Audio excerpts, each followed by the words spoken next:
तक आपने इसका प्रीवियस वीडियो देखा होगा, यानी पुराना वीडियो देखा होगा, जो इसका एक पार्ट डाल दिया गया है विस्तृत, और कोशिश की है कि ज़्यादा से ज़्यादा कम समय में ज़्यादा से ज़्यादा मैटर आप तक पहुंच सके। ठीक है, अब आते हैं संसदीय समिति। हमने कोशिश की है कि आपको हिंट के माध्यम से पूरा का पूरा समझा दिया, जैसे कि आप ऑप्शन देकर आप अपना उत्तर निकाल सको। ठीक है, संसदीय समिति देखते हैं। संसदीय समिति कौन कौन सी है? प्राक्कलन समिति गठन हुआ है 1950 में। प्राक्कलन समिति का गठन कब हुआ है? 1950 में हुआ है। इसमें कुल 30 सदस्य थे। ठीक है, जो लोकसभा के सदस्य होते हैं, और यह संसद की बड़ी समिति होती है। ठीक है, प्राक्कलन समिति का गठन 1950 में हुआ था। इसमें कुल 30 सदस्य होते हैं, जो लोकसभा के सदस्य होते हैं, यानी कि जो 30 सदस्य होते हैं वो किस सदन के अंतर्गत होते हैं? वो होते हैं लोकसभा के सदस्य, और यह संसद की सबसे बड़ी समिति है। लोक लेखा समिति, इसका गठन 1921 में हुआ था। इसमें कुल 22 सदस्य होते हैं, 15 लोकसभा से और 7 राज्यसभा से। लोकसभा को अस्थायी सदन और राज्यसभा को स्थायी सदन कहते हैं। ठीक है, यह संसद की सबसे पुरानी समिति है। इसे संसद की तीसरी आंख भी कहा जाता है। कभी कोई क्वेश्चन ऐसा पूछा जाता है कि संसद की तीसरी आंख कैसे कहते हैं, तो संसद की तीसरी आंख लोक लेखा समिति कहते हैं। ठीक है, इसका अध्यक्ष सदैव विपक्ष का नेता होता है। ठीक है, विपक्ष का नेता होता है, लोकसभा का कोई सदस्य। ठीक है, लोकसभा का सदस्य ही चुनकर जाता है, और जो विपक्ष का नेता होता है, जैसे कि किसी पार्टी की सरकार है और उस पार्टी के बराबर जिसने एक विपक्ष के नेता यानी विपक्ष पार्टी बनने के लिए एक मत होता है कि इतने कैंडिडेट इस पार्टी से जीते हैं। अगर वो कंडीशन पूरी कर रहा है विपक्ष की पार्टी, तो उनमें से एक विपक्ष का नेता चुना जाएगा। ठीक है, अब आते हैं लोक उपकरण समिति। 15 लोकसभा और 7 राज्यसभा के। लोकसभा धन विधेयक को प्रमाणित करता है। धन विधेयक केवल लोकसभा में ही लाया जा सकता है। धन विधेयक सदैव राष्ट्रपति की पूर्व अनुमति से लाया जाता है, इसीलिए राष्ट्रपति जो धन विधेयक है उसको वापस नहीं लौटा सकता। विश्वास प्रस्ताव केवल लोकसभा में लाया जा सकता है। राज्यसभा धन विधेयक को केवल 14 दिनों तक रोक सकती है। ठीक है, अब हमने क्या क्या इसमें देखा। पहले तो हमने 3 समिति, संसदीय समिति में 3 समितियों को पढ़ा, प्राक्कलन समिति, लोक लेखा समिति और लोक उपकरण समिति। ठीक है, लोक लेखा समिति और लोक उपकरण समिति, इनमें से सदस्य 22, इन दोनों में ही 22 सदस्य होते हैं, और बिल्कुल सेम डेट टू हो जाता है। 15 लोकसभा और 7 राज्यसभा, इसमें भी 15 लोकसभा और 7 राज्यसभा। यह संसद की तीसरी आंख बोली जाती है लोक लेखा समिति को। ठीक है, और लोक उपकरण समिति में धन विधेयक को प्रमाणित किया जाता है, और धन विधेयक केवल लोकसभा में प्रमाणित किया जाता है, और धन विधेयक राष्ट्रपति की पूर्व अनुमति से लाया जाता है। ठीक है, और लोक लेखा समिति में यह संसद की सबसे पुरानी समिति है, इसे संसद की तीसरी आंख कहते हैं। इसका अध्यक्ष सदैव विपक्ष का नेता होता है। ठीक है, इसका सदस्य कोई भी विपक्ष का नेता होता है, लोकसभा का कोई सदस्य हो सकता है। और प्राक्कलन समिति है, इसका गठन 1950 में हुआ था। इसमें कुल 30 सदस्य होते हैं, जो केवल लोकसभा के सदस्य होते हैं। इसमें राज्यसभा के कोई भी सदस्य नहीं होता है। ठीक है, अब आते हैं नेक्स्ट पर। कुछ ऐसा पूछा जाता है कि धन विधेयक किस समिति के अंतर्गत आता है, तो धन विधेयक लोक उपकरण समिति के अंतर्गत आता है। धन विधेयक सबसे पहले कहाँ लाया जा सकता है, तो धन विधेयक हमेशा लोकसभा में पहले लाते हैं। लोकसभा धन विधेयक को राज्यसभा कितने दिन तक टाल सकती है या रोक कर रख सकती है, तो धन विधेयक को लोक उपकरण समिति के अंतर्गत जो लाई जाती है, वो राज्यसभा 14 दिनों तक ही इसे रोक कर रख सकती है। अगर 14 दिनों तक इन्होंने कुछ ना किया तो ये स्वतः ही पास मानी जाती है राज्यसभा से। राज्यसभा देखते हैं। राज्यसभा में सीटों की अधिकतम संख्या होती है 238 प्लस 1, यानी कि 250। 238 प्लस 12। ठीक है, राज्यसभा में अधिकतम संख्या 250 हो सकती है, परंतु वर्तमान में 245 है। ठीक है, अब आते हैं, जो राज्यसभा में आप चयन करने के लिए आपकी उम्र 30 वर्ष होनी चाहिए। जो राज्यसभा है उसका कार्यकाल 6 वर्ष का होता है। राज्यसभा में कभी विघटित नहीं होती है और ना ही समाप्त की जा सकती है। राष्ट्रपति 12 सदस्यों को मनोनीत करता है राज्यसभा में। ठीक है, राज्यसभा के सदस्यों का निर्वाचन विधानसभा के निर्वाचित सदस्यों द्वारा होता है। राज्यसभा की अध्यक्षता सभापति के द्वारा की जाती है, जो उपराष्ट्रपति होता है। राज्यसभा सदस्यों को शपथ सभापति कराता है। राज्यसभा सदस्यों को शपथ राष्ट्रपति करवाता है। राज्यसभा सदस्यों को शपथ सभापति करवाता है, जो उपराष्ट्रपति होता है। राज्यसभा की बैठक के लिए कोरम 1/10 कुल सदस्यों का 1/10 होना चाहिए। ठीक है, राज्यसभा की बैठक के लिए। राज्यसभा में किसी भी जाति के लिए कोई आरक्षण की व्यवस्था नहीं है। ठीक है, यहाँ पे कास्ट वाइज के लिए कोई भी रिजर्वेशन नहीं है। राज्यसभा का 1/3 सदस्य प्रत्येक 2 वर्ष में अवकाश ग्रहण करते हैं। राज्यसभा अखिल भारतीय सेवाओं आर्टिकल 312 का सृजन निर्माण करती है। राज्यसभा अखिल भारतीय सेवाओं आर्टिकल 312 का सृजन या निर्माण करती है। संसद है 79 में। ठीक है, तो एक बार बताओ, संसद नाम सुना है? तो संसद के बारे में क्या जानते हो? कौन सी चिड़िया का नाम है संसद?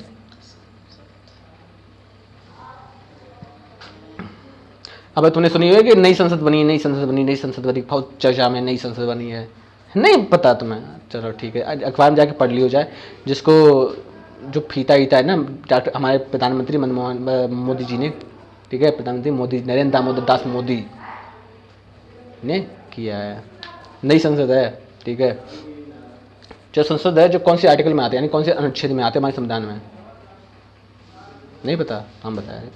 याद करने का एक तरीका है, बहुत छोटा सा तरीका है, इससे तुम संसद पता कर सकते हो। देखो, सद संसद, सा से 7, ना से 9, समझ गए? सा से 7, ना से 9। आर्टिकल कितना ये दोनों मिलाओ? 79।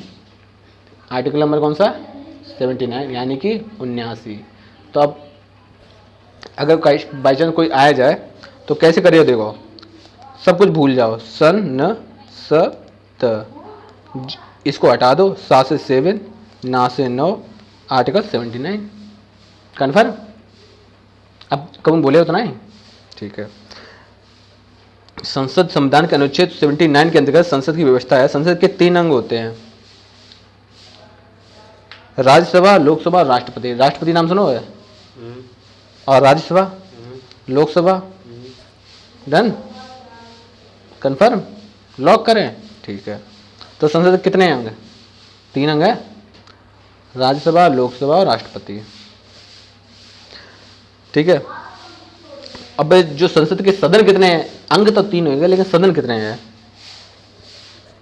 2 हैं, राज्यसभा और लोकसभा, 2 सदन। ठीक है। अब जैसे कि अब अगर बाई चांस ये भी तुम भूल जाओ तब क्या करे हो? सदन है ना, स प्लस द प्लस ना, ये दोनों ये संसद में 79 और दा से 2, समझ गए? यानी कि संसद का आर्टिकल है 79 में और इसके सदन है 2 प्लस करने, समझ गए?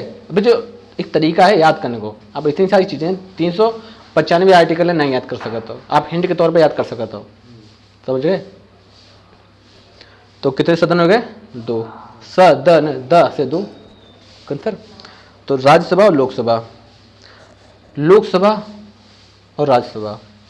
लोकसभा हम लोगों का सदन है, क्योंकि हम अपनी बातें हम जैसे कि हम जिसे चुनते हैं ना वो डायरेक्ट जाते हैं लोकसभा में, और राज्यसभा उच्च सदन है। लोकसभा में लोग हर 5 साल बाद हटाए दे जाते हैं, लेकिन राज्यसभा में ऐसा नहीं होता है। राज्यसभा का कार्यकाल है 6 वर्ष का, लोकसभा का 5 साल का। इतनी चीज कन्फर्म? अब लोकसभा और राज्यसभा, ठीक है। पहले हम राज्यसभा को पढ़ेंगे, इसमें से राज्यसभा है या नहीं है? अंतरिम बजट, हाँ, तो राज्यसभा को देख लेते हैं। ठीक है, इसमें तो नहीं दिया गया है। लोकसभा संसद है। देखो, अब अगर आर्टिकल पूछा जाए,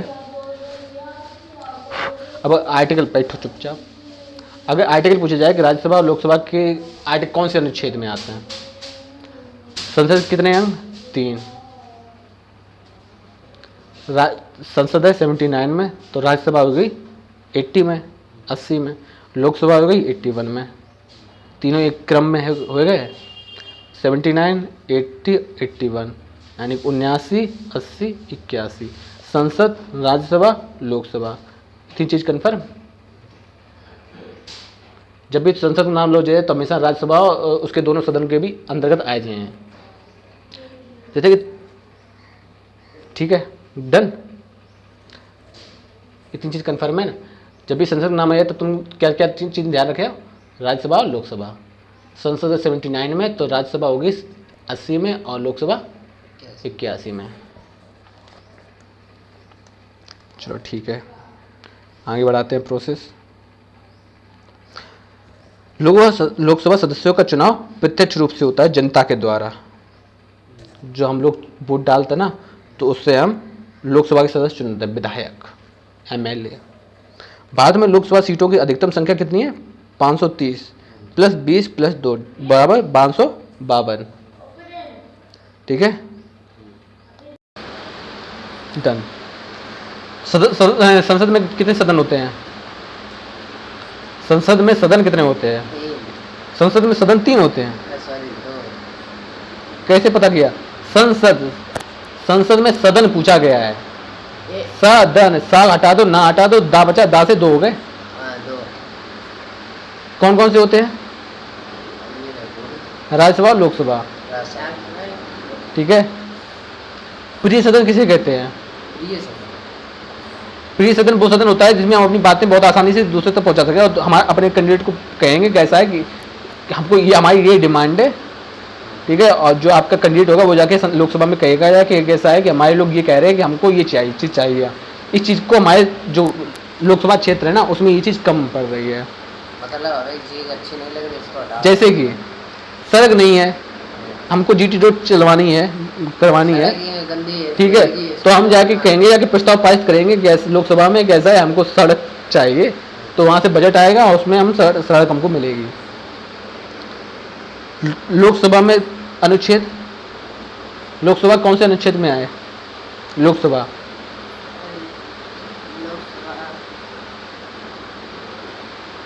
अभी मैंने बताया था, संसद, राज्यसभा, लोकसभा। 81 में लोकसभा, राज्यसभा 80। ठीक है, राज्यसभा 80 में, संसद 79। ठीक है, 79। लोकसभा में अधिकतम सदस्य कितने हो सकते हैं? 545। प्रेजेंट टाइम में 545, लेकिन हो सकते हैं कितने? ये तो 545 तो हैं, 552। ठीक है, लोकसभा सदस्यों में से एक लोकसभा का अध्यक्ष मनोनीत किया जाता है। लोकसभा में किसी एक को लोकसभा का अध्यक्ष मनोनीत किया जाता है जो लोकसभा की बैठकों की अध्यक्षता करता है। यानी कि लोकसभा में जो लोअर हाउस है उसमें एक लोकसभा को ही प्रिय सदन भी बोलते हैं। क्यों बोलते हैं? क्योंकि यहाँ से डायरेक्ट लोग चुनते हैं, जनता चुनकर भेजती है। ठीक है, और लोकसभा की बैठकें अध्यक्षता करता है, मतलब अध्यक्ष करता है। लोकसभा के कार्यकाल 5 वर्षों का होता है, परंतु प्रधानमंत्री की सहमति पर, यानी प्रधानमंत्री की सलाह पर 5 वर्षों से पहले भी राष्ट्रपति इसे विघटित कर सकता है। लोकसभा का कार्यकाल आपातकाल के दौरान बढ़ाया भी जा सकता है। लोकसभा सदस्य बनने के लिए न्यूनतम 25 वर्ष आयु होनी चाहिए और राज्यसभा के लिए 30 वर्ष। लोकसभा का चुनाव लड़ने के लिए भारत की निर्वाचक नामावली के नाम होने चाहिए। लोकसभा चुनाव में अधिकतम खर्च की सीमा 70 लाख रुपए होनी चाहिए। लोकसभा में सबसे ज़्यादा मत पाने वाले प्रत्याशी विजयी घोषित किया जाता है। कुल वैध मतों के 1/6 से कम वाला उम्मीदवार अपनी जमानत राशि खो देता है। ठीक है, अपनी जमानत राशि खो देता है, मतलब कि जब अब आप चुनाव लड़ने के लिए आप एक जमानत राशि देंगे जिस बेस पर आप चुनाव लड़ सकते हैं। और अगर आपने 1/6 यानी कि अगर आपने टोटल 60 वोट थे, उसमें से आपने अगर 10 वोट भी नहीं प्राप्त की तो आपकी जो जमानत राशि है वो जब्त कर ली जाएगी और आपको वापस नहीं मिलेगी। लोकतंत्र का घर स्विट्जरलैंड को कहा जाता है। लोकतंत्र का घर स्विट्जरलैंड को कहा जाता है। स्विट्जरलैंड को इसलिए कहा जाता है कि यहाँ पर जो सरकार है वो जनता के पक्ष में फैसला लेती है हमेशा। संसद की जननी ब्रिटेन है, क्योंकि ब्रिटेन में ही लोअर हाउस और अपर हाउस का कॉन्सेप्ट आया है, इसलिए लोकतंत्र की जननी ब्रिटेन है। यानी संसद की जननी ब्रिटेन है और लोकतंत्र की स्विट्जरलैंड। वर्तमान लोकसभा 1952 के अस्तित्व में आई थी, यानी जो वर्तमान लोकसभा है वो 1952 के अस्तित्व में आई थी। भारत में दल विहीन लोकतंत्र तथा प्रत्यावहन की मांग जयप्रकाश नारायण ने की थी। परसीमन आयोग का गठन सर्वप्रथम 1952 में हुआ था। परसीमन आयोग से मतलब ये होता है कि एरिया बांट देना, कि एरिया से ये प्रत्याशी लड़ेगा, या ठीक है एरिया वाइज लोकतंत्र के लिए बांट देना। लोकसभा की बैठक के लिए कोरम 1/10 है, यानी कि लोकसभा की बैठक 1/10 सदस्य होने पर लोकसभा की बैठक की जाएगी, यानी मीटिंग 1/10 सदस्य होने ही चाहिए, यानी कि 100 में से 10 लोग तो होने ही चाहिए।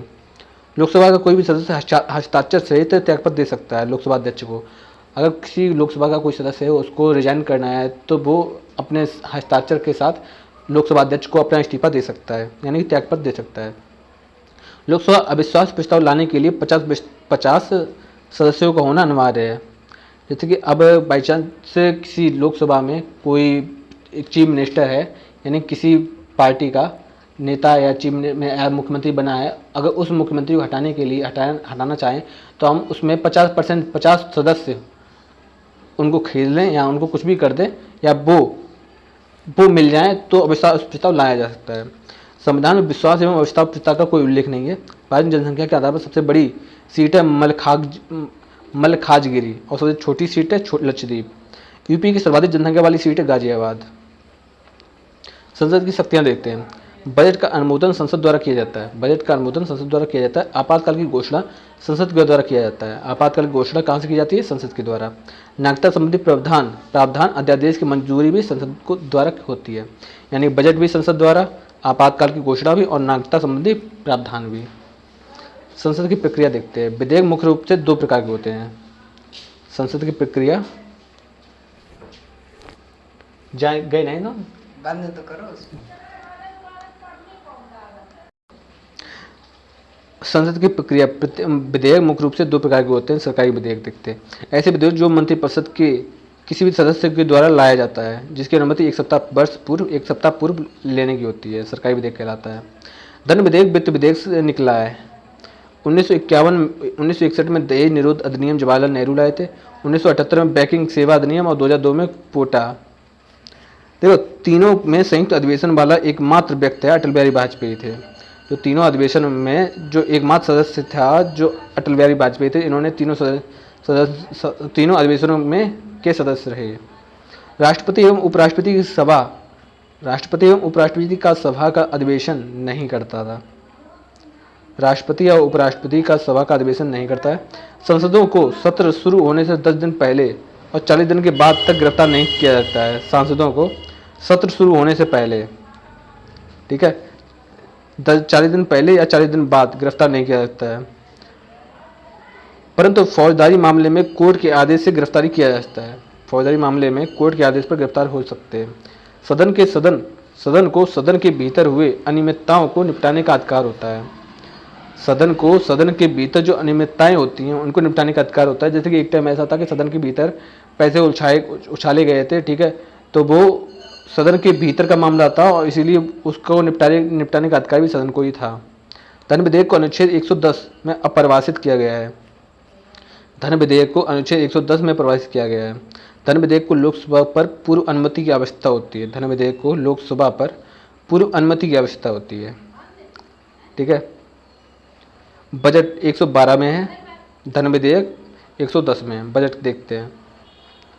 वर्ष के आय और व्यय का लेखा जोखा को बजट कहते हैं। वर्ष के आय और व्यय के लेखा जोखा को बजट कहते हैं। संविधान में बजट शब्द का कोई भी उल्लेख नहीं है, बल्कि इसके स्थान पर वार्षिक वित्तीय विवरण किया जाता है, यानी कि वार्षिक वित्तीय विवरण किया जाता है। इस शब्द का प्रयोग हुआ है, ना कि बजट का। अनुच्छेद 112, बजट प्रायः फरवरी के माह में राष्ट्रपति के द्वारा वित्त मंत्री के हाथों प्रस्तुत कराया जाता है। बजट प्रायः फरवरी के माह में राष्ट्रपति के द्वारा वित्त मंत्री के हाथों से प्रस्तुत कराया जाता है। वित्तीय वर्ष 1 अप्रैल से 31 मार्च से होता है। 1 अप्रैल से 31 मार्च, ठीक है।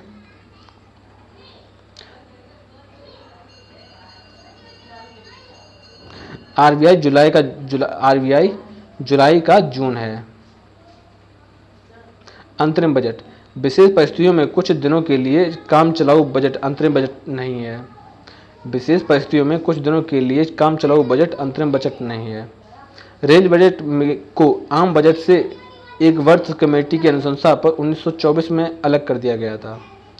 रेल बजट को आम बजट से कब अलग किया गया? 1924 में। किसकी अनुशंसा पर? एक वर्ष कमेटी की अनुशंसा पर। 1925 में रेल बजट व आम बजट को पहली बार अलग प्रस्तुत किया गया 1925 में। 1924 में इसे अलग किया गया और 1925 में पहली बार रेल बजट और आम बजट को दोनों को अलग अलग प्रस्तुत किया गया। पुनः रेल बजट आम बजट को साथ प्रस्तुत किया गया। आर्थिक सर्वेक्षण वित्त मंत्रालय द्वारा प्रस्तुत किया जाता है। आर्थिक सर्वेक्षण वित्त मंत्रालय द्वारा प्रस्तुत किया जाता है। संसद की कार्यवाही जनगणना से प्रारंभ होती है। संसद की कार्यवाही जनगणना से प्रारंभ होती है, वंदे मातरम से समाप्त होती है।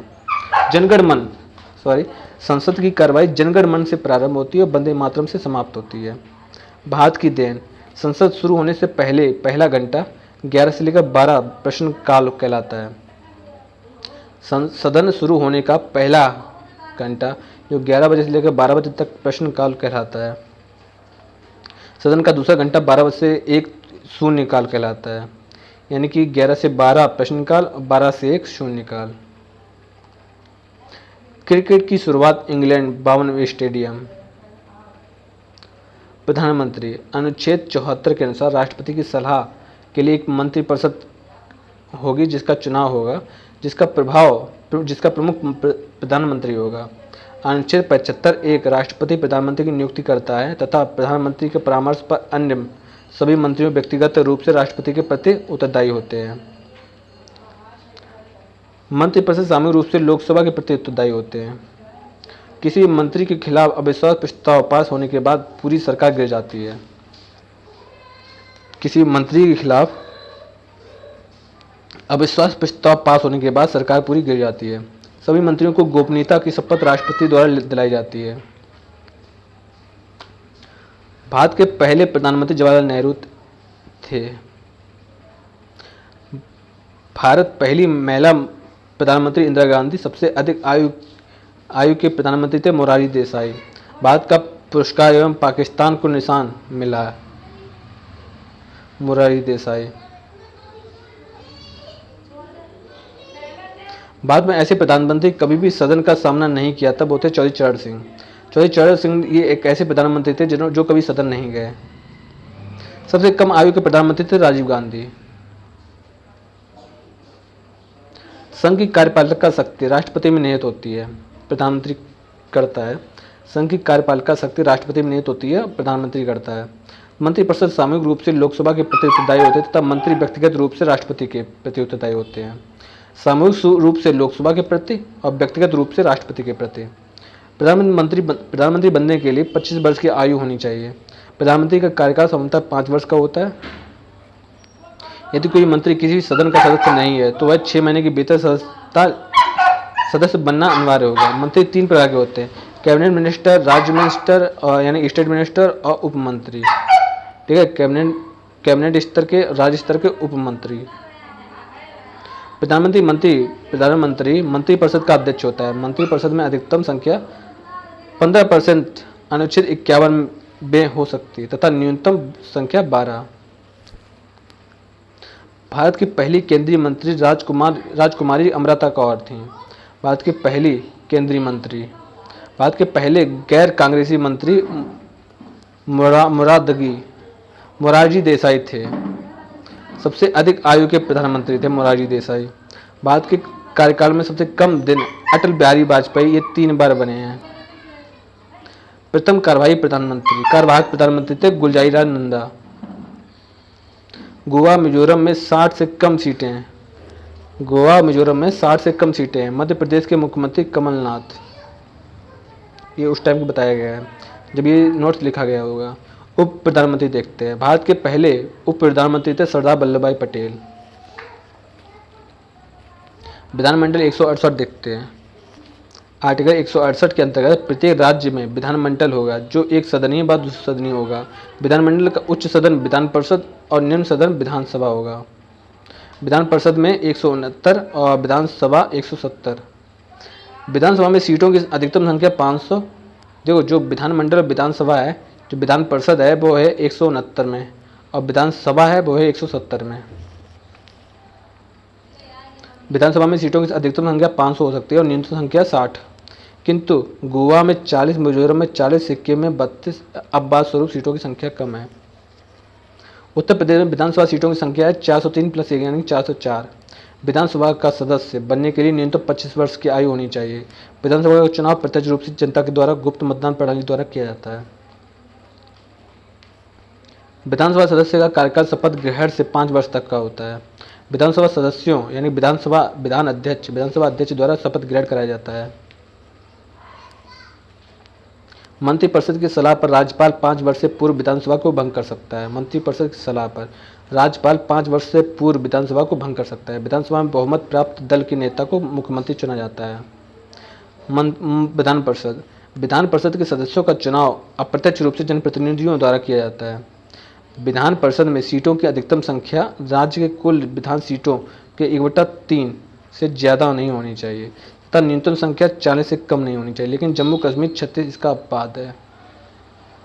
उत्तर प्रदेश विधानसभा परिषद की सीटों की संख्या है 100। विधान परिषद का चुनाव लड़ने के लिए न्यूनतम आयु 30 वर्ष होनी चाहिए विधान परिषद MLC, और MLA के लिए 25 वर्ष, MLC के लिए 30 वर्ष।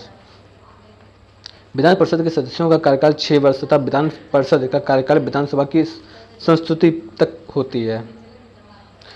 विधानसभा में सदस्यों का चयन निम्न प्रकार से होता है: 1/3 विधानसभा सदस्यों के द्वारा, 1/3 नगर निकाय एवं पंचायत के द्वारा, 1/6 राज्यपाल द्वारा मनोनीत, 1/12 स्नातकों द्वारा निर्वाचित और 1/12 शिक्षकों द्वारा निर्वाचित।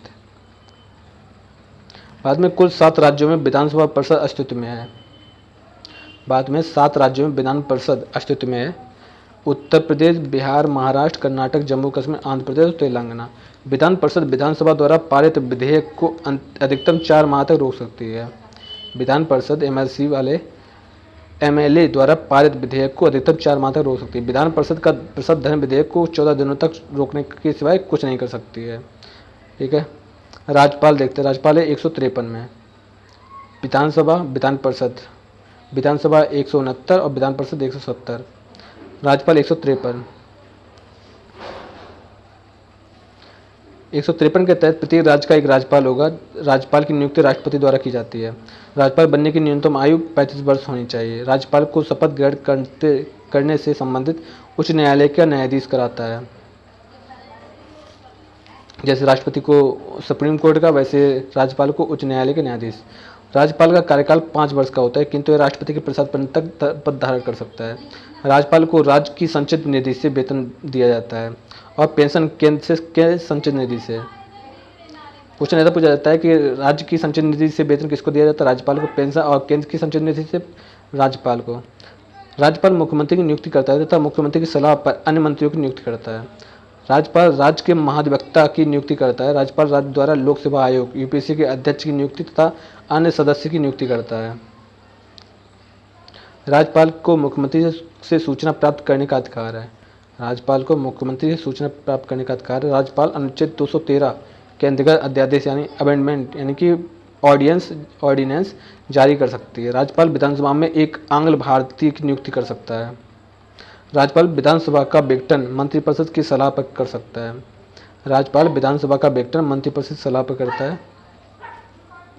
राज्यपाल संवैधानिक तंत्र विफल हो जाने के पर राष्ट्रपति की सूचना भेजकर राष्ट्रपति शासन की सिफारिश कर सकता है। राज्यपाल संवैधानिक तंत्र विफल हो जाने पर राष्ट्रपति को सूचना भेजकर राष्ट्रपति शासन की सिफारिश कर सकता है अपने राज्य में। राज्यपाल की अनुमति के बिना धन विधेयक स्थापित नहीं किया जा सकता है। भारत में राज्यपाल बनने वाली पहली महिला थी सरोजिनी नायडू। ये उत्तर प्रदेश की प्रथम राज्यपाल भी थी। भारत में उत्तर प्रदेश के राज्यपाल श्री राम नायक थे। महान्यायवादी अनुच्छेद 76 में, आर्टिकल 76 में महान्यायवादी यह भारत सरकार का सर्वोच्च विधि अधिकारी यानी लॉ ऑफिसर होते हैं। इसकी नियुक्ति राष्ट्रपति के द्वारा की जाती है। राष्ट्रपति प्रसाद पर्यंत धारण करता है और त्यागपत्र भी राष्ट्रपति को ही देता है। यह संसद के किसी भी सदन की कार्रवाई में भाग ले सकता है, लेकिन मतदान नहीं कर सकता। महान्यायवादी यह भारत सरकार के खिलाफ किसी को भी कोई परामर्श नहीं दे सकता है। इसकी सलाह के लिए सॉलिसिटर जनरल होता है। सॉलिसिटर जनरल होता है। राज्य स्तर पर महान्यायवादी की तरह महाधिवक्ता एडवोकेट जनरल होता है। राज्य स्तर पर एडवोकेट यानी कि महाधिवक्ता और केंद्र स्तर पर महान्यायवादी। नियंत्रक महालेखा परीक्षक कैग इसकी अध्यक्षता अनुच्छेद 148 में भारत का सर्वोच्च लेखा परीक्षक होता है, जो देश की समस्त वित्तीय प्रणाली पर नियंत्रण करता है। ठीक है, यानी समस्त वित्तीय प्रणाली पर नियंत्रण कौन करता है? कैग, नियंत्रक महालेखा परीक्षक। आर्टिकल कौन से आर्टिकल में? 148 आर्टिकल में है। इसकी नियुक्ति राष्ट्रपति के द्वारा की जाती है। इसका शपथ ग्रहण राष्ट्रपति और उसके द्वारा नामित व्यक्ति करते हैं। इसका कार्यकाल 6 वर्ष या 65 वर्ष की आयु जो सबसे पहले हो जाए। इसे महाभियोग द्वारा प्रक्रिया से हटाया जा सकता है। इसका वेतन 25,000 प्रति माह होता है। यह पद से हटने के बाद भारत सरकार के ठीक है भारत सरकार किसी भी पद पर कार्य नहीं कर सकता है। कैग अपनी वार्षिक रिपोर्ट राष्ट्रपति को सौंपता है और राष्ट्रपति इसे संसद के प्रत्येक सदन के सम्मुख रखता है। कैग को लोक निधि का अभिभावक कहा जाता है। लोक निधि का अभिभावक कैग को कहा जाता है। कैग की रिपोर्ट की जांच लोक लेखा समिति द्वारा की जाती है। इसी तरह राज्य से संबंधित लेखकों की रिपोर्ट कैग राज्यपाल को देगा। वर्तमान में नियंत्रक मालिका परीक्षक महर्षि राजश्री थे। सर्वोच्च न्यायालय 124 से लेकर 147 तक। योग्यताएं: वह भारत का नागरिक हो, वह राष्ट्रपति की दृष्टि से परम विधिवक्ता हो। जज के बारे में बात की गई है। यह किसी उच्च न्यायालय में 5 वर्ष तक न्यायाधीश रहा हो, किसी न्यायालय में 10 वर्ष तक अधिकतम अधिवक्ता रहा हो। जो सर्वोच्च न्यायालय के न्यायाधीश की बात की गई है वह भारत का नागरिक होना चाहिए, राष्ट्रपति की दृष्टि से परम विधिवक्ता या किसी उच्च न्यायालय में 5 वर्ष न्यायाधीश रहा हो या किसी न्यायालय में 10 वर्ष तक अधिवक्ता रहा हो। गठन: सर्वोच्च न्यायालय ने न्यायाधीशों की अधिकतम संख्या 3+1 हो सकती है। सर्वोच्च न्यायालय में न्यायाधीशों की अधिकतम संख्या कितनी हो सकती है? 31। नियुक्ति: राष्ट्रपति करता है वेतन मुख्य न्यायाधीश यानी कि 2,80,000। अन्य न्यायाधीशों की 2,50,000 होती है। 99वां संविधान संशोधन राष्ट्रीय न्यायिक नियुक्ति आयोग से है। 99वें संविधान संशोधन का संबंध राष्ट्रीय न्यायिक नियुक्ति से है। सुप्रीम कोर्ट के न्यायाधीशों को महाभियोग द्वारा प्रक्रिया के द्वारा हटाया जा सकता है। महाभियोग प्रक्रिया के द्वारा हटाया जा सकता है सुप्रीम कोर्ट के न्यायाधीशों को। सुप्रीम कोर्ट के न्यायाधीशों 65 वर्ष की आयु तक रह सकते हैं। तदर्थ न्यायाधीशों की नियुक्ति केवल सुप्रीम कोर्ट में ही हो सकती है। सुप्रीम कोर्ट की शक्तियाँ: भारत सरकार और किसी राज्य के बीच विवाद सुप्रीम कोर्ट की सीधे ले जाया जाता है। यह भारत का सबसे बड़ा अपीलीय न्यायालय है। सर्वोच्च न्यायालय ही संविधान की व्याख्या से संबंधित सभी सुनवाई करता है। सर्वोच्च न्यायालय को परामर्श का अधिकार नहीं है। सुप्रीम कोर्ट से केवल राष्ट्रपति ही सलाह मान सकता है। 143 में सर्वोच्च न्यायालय सर्वोच्च न्यायालय को परामर्श का अधिकार नहीं है। सुप्रीम कोर्ट से केवल राष्ट्रपति की सलाह मान सकता है। सुप्रीम कोर्ट अभिलेखीय न्यायालय होता है। सुप्रीम कोर्ट को पुनः विचार की शक्ति भी मिली हुई है। सुप्रीम कोर्ट को पुनः विचार की शक्ति मिली हुई है। सुप्रीम कोर्ट मौलिक अधिकार का संरक्षक होता है। सुप्रीम कोर्ट मौलिक अधिकार का संरक्षक होता है। आर्टिकल 32 में संसद सर्वोच्च न्यायालय की शक्तियों को बढ़ा सकती है लेकिन कम नहीं कर सकती है। संसद सर्वोच्च न्यायालय की शक्तियों को बढ़ा सकती है लेकिन कम नहीं कर सकती है। न्यायाधीशों का वेतन विधायिका के मतदान से परे होते हैं। न्यायिक पुनर्विलोकन की व्यवस्था अमेरिका से लाई गई है। भारत के पहले मुख्य न्यायाधीश हीरालाल चिकानिया तथा वर्तमान में रंजन गोगोई। सुप्रीम कोर्ट की पहली महिला न्यायाधीश थी फातिमा। सुप्रीम कोर्ट के पहले मुख्य न्यायाधीश थे के.जी. बालकृष्णन। सुप्रीम कोर्ट के पहले न्यायाधीश थे जगदीश सिंह केहर। वर्तमान में महिला न्यायाधीशों की संख्या है 3। ज्ञान सुधा मिश्रा, रंजना देसाई, इंदु मल्होत्रा। जनहित याचिका की शुरुआत पी.एन. भगवती ने की थी। जनहित याचिका की शुरुआत किसने की थी? पी.एन. भगवती ने। अंतर्राष्ट्रीय न्यायालय द हेग नीदरलैंड में स्थित है। अंतर्राष्ट्रीय न्यायालय द हेग नीदरलैंड में स्थित है। इसमें कुल 15 जज हैं। इसमें जजों का कार्यकाल 9 वर्ष का होता है। भारत की ओर से अभी तक 4 लोग जज रह चुके हैं: बेनगल राव, डॉक्टर नगेंद्र और आर.एस. पाठक, दलवीर भंडारी। वर्तमान में दलवीर भंडारी हेग के जज। अंतर्राष्ट्रीय न्यायालय संयुक्त राष्ट्र का एक अभिकरण है। अभी तक सुप्रीम कोर्ट को 2 न्यायाधीशों के विरुद्ध महाभियोग लाया गया लेकिन एक भी पास नहीं हो पाया। बी रामास्वामी के विरुद्ध और सौमित्र सेन के विरुद्ध महाभियोग की प्रक्रिया तो लागू हुई लेकिन इसको ला नहीं पाए, मतलब इससे कुछ हुआ नहीं। उच्च न्यायालय 214 से लेकर 237। भारत में उच्च न्यायालय की संख्या 24 है। उच्च न्यायालय के न्यायाधीशों की संख्या 160 हो सकती है। उत्तर प्रदेश उच्च न्यायालय विश्व का सबसे बड़ा न्यायाधिकरण है। योग्यता: 1 वह भारत का नागरिक हो, वह 10 वर्ष तक न्यायिक अधिकारी के रूप में कार्य या किसी भी उच्च न्यायालय में 10 वर्ष तक अधिवक्ता रहा हो। इसकी नियुक्ति राष्ट्रपति के द्वारा की जाती है। उच्च न्यायालय में न्यायाधीशों का स्थानांतरण सुप्रीम कोर्ट के मुख्य न्यायाधीश की सलाह पर करते हैं। उच्च न्यायालय के न्यायाधीशों को शपथ राज्यपाल दिलाता है। हाई कोर्ट के मुख्य न्यायाधीश का वेतन 2.5 लाख रुपए और अन्य न्यायाधीशों का 2,25,000 रुपये होता है। हाई कोर्ट के न्यायाधीशों का वेतन राज्य की संचित निधि से तथा पेंशन भारत संचित निधि से दिया जाता है। अधिकार देखते हैं। इसके पास परामर्श का क्षेत्राधिकार नहीं होता है। यह अनुच्छेद 226 के अंतर्गत मौलिक अधिकार के उल्लंघन पर लेख जारी करता है। एक अभिलेखीय न्यायालय होता है और अधीनस्थ न्यायालय पर नियंत्रण भी करता है। इसे भी न्यायिक पुनरीक्षण की शक्ति प्राप्त है, लेकिन यह अपने दिए गए निर्णयों की समीक्षा नहीं कर सकता है। यह अभियुक्त को सत्र न्यायालय द्वारा फांसी की सजा सुनाए जाने के बाद तब तक फांसी नहीं दी जा सकती है जब तक कि उच्च न्यायालय पुष्टि ना करे। वित्त आयोग, ठीक है, वित्त आयोग मनी।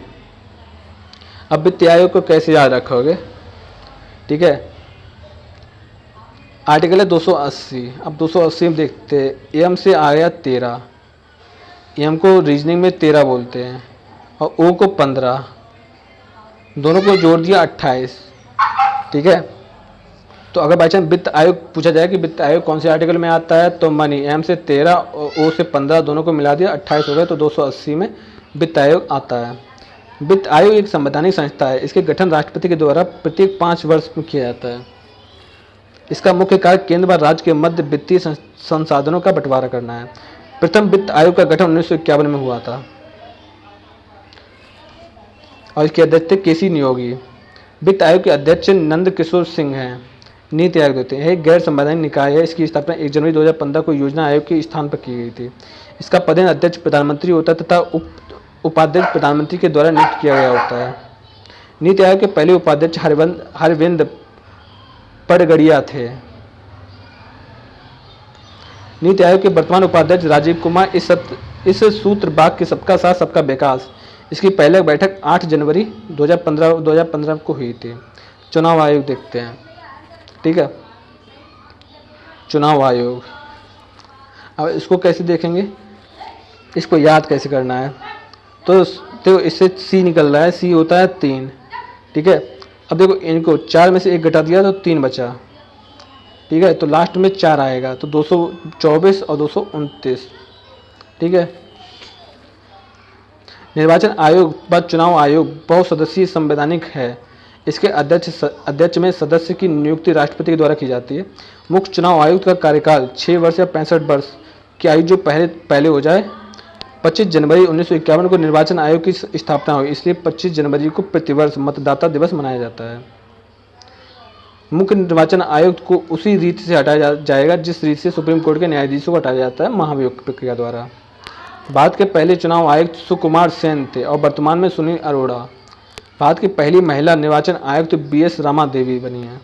कार्य: चुनाव क्षेत्र का परिसीमन करना, मतदाता सूची तैयार करना, मतदाताओं को राजनीतिक प्रशिक्षण देना, राजनीतिक दल की मान्यता देना, चुनाव चिन्ह प्रदान करना, लोक चुनाव की व्यवस्था का देखना, चुनाव में खर्च की गई राशि का निर्धारण करना, राजनीतिक दलों के लिए आचार संहिता दर्ज करना, चुनाव रद्द करने का अधिकार निर्वाचन आयोग को है। राष्ट्रीय स्तर पर पार्टी बनाने के लिए अर्हताएं देखते हैं। लोकसभा में 11 सीटें, कम से कम 3 राज्यों में, विधानसभा चुनाव में 6% मत या किसी राज्य में 4 सीटें होनी चाहिए। यदि कोई पार्टी 4 राज्यों में राज्य स्तर की पार्टी का दर्जा प्राप्त कर लेती है तो उसे राष्ट्रीय पार्टी का दर्जा मिल जाता है। वर्तमान में 7 राष्ट्रीय स्तर के राजनीतिक दल हैं: भारतीय राष्ट्रीय कांग्रेस, भारतीय कम्युनिस्ट पार्टी, भारतीय मार्क्सवादी communist party, Bharatiya Janata party, Bahujan Samajwadi party. हारकुंड समिति के अनुशंसा पर वोट की उम्र 21 से 18 कर दी गई है, ठीक है। 21 से 18 की उम्र कब की गई है? हारकुंड समिति की अनुशंसा पर। राष्ट्रवादी कांग्रेस पार्टी संस्थापक हैं शरद पवार। तृणमूल कांग्रेस के ममता बनर्जी। चुनाव निशान घास और फूल। दल विहीन लोकतंत्र की मांग जयप्रकाश नारायण ने की थी। दल विहीन लोकतंत्र की मांग जयप्रकाश नारायण ने की थी। प्रत्याबयन की मांग जयप्रकाश नारायण ने की थी। 61वें संविधान संशोधन के द्वारा मतदाताओं की उम्र 21 से हटाकर 18 वर्ष कर दी गई। 61 संविधान संशोधन। एक व्यक्ति केवल 2 लोकसभा सीटों से चुनाव लड़ सकता है। 2 या अधिक वर्ष की सजा पाया व्यक्ति चुनाव नहीं लड़ सकता है। 2 या उससे अधिक वर्ष तक की जो सजा पाता है व्यक्ति, वो चुनाव लड़ने का अधिकारी नहीं है। मत देने का अधिकार संवैधानिक अधिकार है 326 अनुच्छेद के अंतर्गत। विश्व का सबसे बड़ा लोकतंत्र भारत का। जमा राशि बचाने के लिए वैध मतों का 1/6 पाना अनिवार्य है। लोकसभा चुनाव खर्च सीमा 70 लाख रुपए, विधानसभा का खर्च सीमा 28 लाख रुपए। यानी कि लोकसभा चुनाव में 70 लाख रुपए आप खर्च कर सकते हो और विधानसभा चुनाव में 28 लाख रुपए। लोकसभा या विधानसभा पद रिक्त होने पर 6 माह के अंदर उपचुनाव हो सकते हैं। मतदाता खत्म मतदान खत्म होने से 48 घंटे पूर्व चुनाव प्रचार बंद हो जाने चाहिए। मतदान खत्म होने से 48 घंटे पूर्व चुनाव प्रचार बंद होने चाहिए। प्रत्याशी को चुनाव खर्च ब्यौरा प्रमाण आने के लिए 30 दिन के भीतर देना पड़ता है। ईवीएम की सिफारिश दिनेश गोस्वामी समिति ने की थी। क्वेश्चन ये यहाँ पर ईवीएम की सिफारिश किसने की थी? ईवीएम की सिफारिश दिनेश गोस्वामी समिति ने की थी।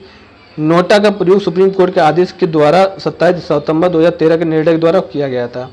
सांसदों की अयोग्यता संबंधी विवाद पर निर्णय निर्वाचन आयोग संबंधी परामर्श से राष्ट्रपति है। पंचायती राज व्यवस्था देखते हैं। पंचायती राज की संकल्पना लोकतांत्रिक विकेंद्रीकरण को ध्यान में रखकर किया गया है। पंचायती राज की संकल्पना लोकतंत्र विकेंद्रीकरण को ध्यान में रखकर की गई है। अनुच्छेद 40 के अंतर्गत पंचायतों के गठन निर्देश हैं। अनुच्छेद 40 के अंतर्गत पंचायतों के गठन निर्देश हैं। भारत में पंचायती राज का शुभारंभ 2 अक्टूबर 1969 को बलवंत राय मेहता समिति की सिफारिश पर राजस्थान के नौगढ़ जिले में पंडित जवाहरलाल नेहरू ने किया था। अनुच्छेद 40 के अंतर्गत पंचायतों के गठन। बलवंत राय मेहता समिति ने त्रिस्तरीय व्यवस्था की सिफारिश की थी, ग्राम पंचायत, क्षेत्र पंचायत और जिला पंचायत। अशोक मेहता समिति ने 2 स्तरीय व्यवस्था की थी, ब्लॉक पंचायत और जिला पंचायत। 73वें संविधान संशोधन 1952 के द्वारा पंचायतों को संवैधानिक दर्जा दिया गया, जो 24 अप्रैल 1993 से लागू हुआ है। 73वें संविधान संशोधन 1992 द्वारा पंचायतों को संवैधानिक दर्जा मिला है। ठीक है। पंचायतों का चुनाव लड़ने के लिए न्यूनतम 21 वर्ष की आयु होनी चाहिए। प्रधान बीओसी क्षेत्र पंचायत बीडीसी, प्रधान बीडीसी क्षेत्र पंचायत सदस्य, जिला पंचायत सदस्य डीडीसी का चुनाव प्रत्यक्ष रूप से होता है, जबकि ब्लॉक प्रमुख का चुनाव जिला पंचायत अध्यक्ष का चुनाव अप्रत्यक्ष रूप से होता है। यानी कि जो बीडीसी होते हैं वो बनाते ब्लॉक का अध्यक्ष, और जो भी जिला पंचायत सदस्य होते हैं वो चुनते हैं जिला पंचायत अध्यक्ष को। पंचायतों में महिलाओं का 33% का आरक्षण दिया गया है। अरुणाचल प्रदेश में पंचायतों में किसी प्रकार का आरक्षण नहीं है। पंचायती राज राज्य सूची का विषय है। इसमें कुल 29 विषय हैं। पंचायतों का कार्यकाल 5 वर्ष होता है। पहले पंचायत राज मंत्री थे एस के डे, वर्तमान में भूपेंद्र चौधरी। उत्तर प्रदेश में महिला आरक्षण 33% है। बिहार और मध्य प्रदेश और उत्तराखंड में 50% है। पंचायत के कुछ महत्वपूर्ण विषय देखते हैं। चकबंदी, भूमि सुधार, जल प्रबंधन और ग्रामीण विकास। पंचायत के कुछ महत्वपूर्ण विषय हैं। चकबंदी, भूमि सुधार, जल प्रबंधन और ग्रामीण विकास। तो अगर आपको समझ में आ गया तो ठीक है। अगर नहीं समझ में आया तो इसके अलावा एक दूसरा नोट्स भी देखेंगे। जो चीज़ें यहाँ पर नहीं समझ में आई हैं वो चीज़ें वहाँ पर समझ में आ जाएंगी। ठीक है। और दूसरी बात है कि सबसे इम्पोर्टेंट होगा प्रैक्टिस, तो उस पर आप विशेष ध्यान देना। जो भी अभी तक करवाए गए हैं वो सारे वीडियो इंपॉर्टेंट है, इनफैक्ट उनमें से ही आएगा, तो कृपया करके देखने ना भूलें। और अगर आप नए हैं तो सब्सक्राइब करना बिल्कुल भी ना भूलें।